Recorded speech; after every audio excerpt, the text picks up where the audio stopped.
Bem, pessoal, nesse terceiro vídeo vamos entrar dentro das coberturas e eu começo com a cobertura básica. E aqui eu vou chamar uma atenção de vocês, eu até destaquei em amarelo nessa arte, é de que roubo ou furto qualificado, às vezes ela entra na básica e às vezes ela não entra na básica. Então é muito importante você fazer uma consulta nas condições gerais, ok? Mas geralmente as coberturas da básica elas estão aqui. É todos os riscos, nós chamamos no segmento de seguro de all risk, aonde qualquer danos ao bem de causa externa terá cobertura também no seguro de energia solar. Então incêndio, queda de raio ou explosão de qualquer causa e natureza e suas consequências darão cobertura para todo o sistema. Furacões, ciclones, vendaval, granizo, tornado e outras convulsões da natureza também têm o amparo do seguro de energia solar. Geralmente, essas são as coberturas que nada mais é do que danos externos. É o que irão cobrir o equipamento e dar um amparo ao segurado. Algumas, por regra interna ou por apelo comercial, inclui na cobertura básica também o roubo e furto qualificado. Porém, eu peço a sua atenção, porque o seguro só será completo se ele tiver três coberturas que eu acho fundamental, na minha opinião, que é os danos físicos ao bem, que são danos físicos provenientes de causas externas, que nós citamos como raio, explosão, chuva, granizo, vendaval, furacão. Danos elétricos, que é muito importante, porque pode cair um raio nas proximidades, dar uma queda de energia e venha queimar o inversor, venha queimar alguma placa, ou no caso de bateria, dar uma queima de bateria. Então danos elétricos é fundamentais, e o roubo e furto qualificado também. Essas três coberturas é que vão completar o seu seguro, o seguro do seu cliente de energia solar. Então, se não tem roubo e furto qualificado na cobertura básica, então que faça a contratação, que o cliente faça a contratação nas coberturas adicionais, ok? Bem, aqui eu tenho um exemplo, eu vou encher a tela que até fica melhor para você entender. Essa daqui é uma cobertura básica de uma seguradora que eu estou chamando aqui de seguradora A. Vamos lá. Então nós temos aqui, estarão protegidos de quaisquer acidentes decorrentes de causa externa, inclusive roubo ou furto qualificado. Então aqui você vê que o roubo e o furto qualificado faz parte, na seguradora A, da sua cobertura básica. Entende-se por acidentes de causa externa todo e qualquer dano material causado aos bens segurados que não tenha se originado deste mesmo bem, mas sim de algum agente externo a ele. Observaram vocês então que nessa seguradora A, além dela cobrir todos os danos externos, ela também cobre roubo e furto qualificado. E o que é os danos externos? É tudo que vem de fora para dentro. Ou seja, defeito mecânico, defeito elétrico, alguma coisa que aconteça com o equipamento que não é de causa externa, logicamente que isso aí é defeito de fábrica, tem que estar dentro da garantia da fábrica. Não tem seguro, mas qualquer problema de causa externa está coberto. O roubo e o furto é uma causa externa, porque alguém de fora vai tentar furtar esse equipamento, ok? Bem, na seguradora B, eu vou carregar de novo, eu vou encher de novo a tela para você entender como que é a básica nessa seguradora B. Vamos lá. Então observe aqui na B, que a cobertura básica, ela garante o pagamento dos prejuízos indenizáveis até o limite máximo de indenização, expressamente fixado na pólice pelos danos materiais causados ao painel fotovoltaico e acessórios descritos na pólice para os riscos de incêndio, queda de raio, explosão de qualquer natureza, vendaval, furacão, ciclones, granizo e alagamento e inundação. E vocês observem aqui embaixo que ele tem como coberturas adicionais essa seguradora B, os danos elétricos, o roubo e furto qualificado, despesas extras estabelecidas nas condições especiais e cláusulas particulares. Então vocês puderam observar que na seguradora B, o roubo de furto qualificado, de roubo ou furto qualificado, ele não faz parte da cobertura básica. Portanto, deverá ser feita a contratação de uma cobertura adicional. E você vê que aqui ele tem despesa extra, que é outra cobertura que a outra seguradora A não tinha e na B tem, que despesa extra são despesas de documentação, caso haja, né, necessidade de, diante de um roubo, ter que refazer a documentação, a homologação. Então essa despesa extra, ela também tem cobertura. Veja que bacana. Aí é uma questão de você escolher uma seguradora parceira para atingir as necessidades, né? Atender as necessidades do seu cliente. Então cabe a você escolher a seguradora que lhe convém ou a orientação do gestor e da sua corretora de seguros, ok? Bem, e nós temos aqui algumas coberturas adicionais que nós precisamos ficar atentos. Por exemplo, roubo ou furto qualificado. Roubo simples, esquece.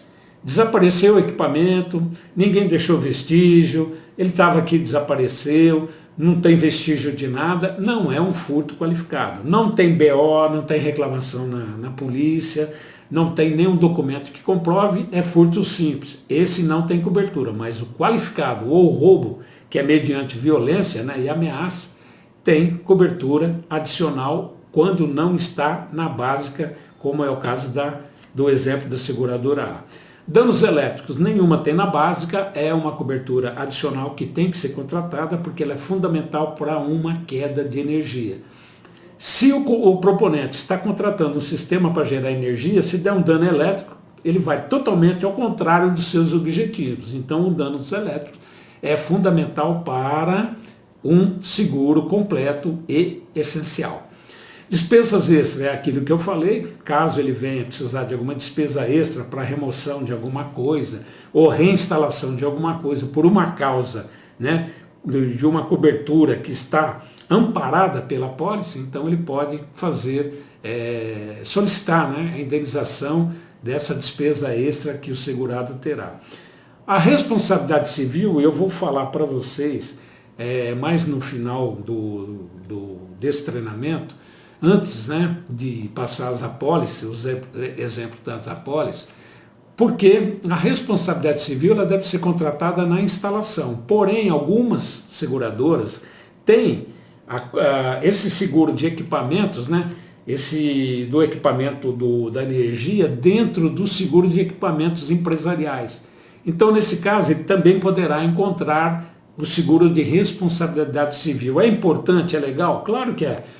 Amanhã dá uma ventania, a placa se solta do telhado, cai em um veículo, né, na garagem do vizinho, vai danificar o veículo do vizinho e o segurado será amparado, né, judicialmente com essa indenização de danos causados a terceiro.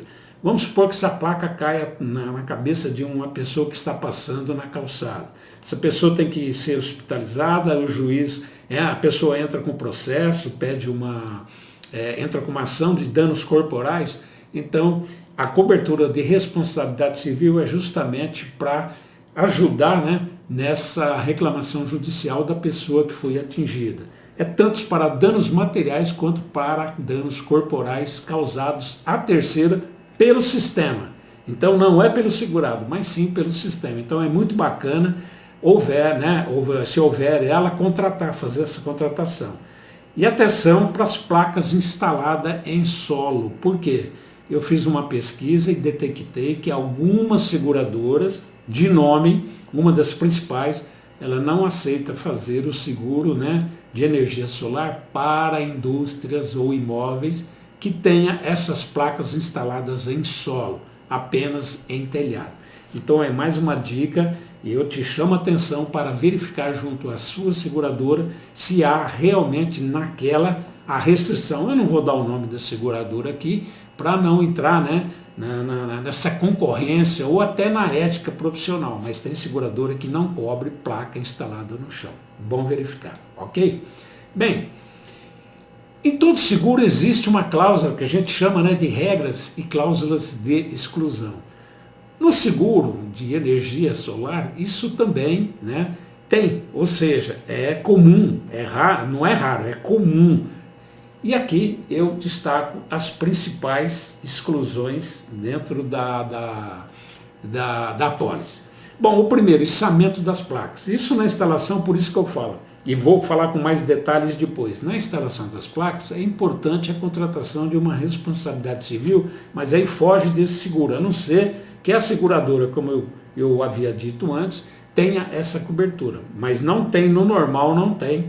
Mercadoria do segurado, ou seja, a placa é do segurado. Ele comprou, guardou lá, pegou fogo ou alguma coisa, não tem seguro, ela tem que estar instalada e funcionando para ter seguro. Risco do fabricante, que é danos elétricos internos ou qualquer problema mecânico do equipamento ou mau funcionamento do equipamento, logicamente que não tem o seguro, quem vai responder por isso é o fabricante.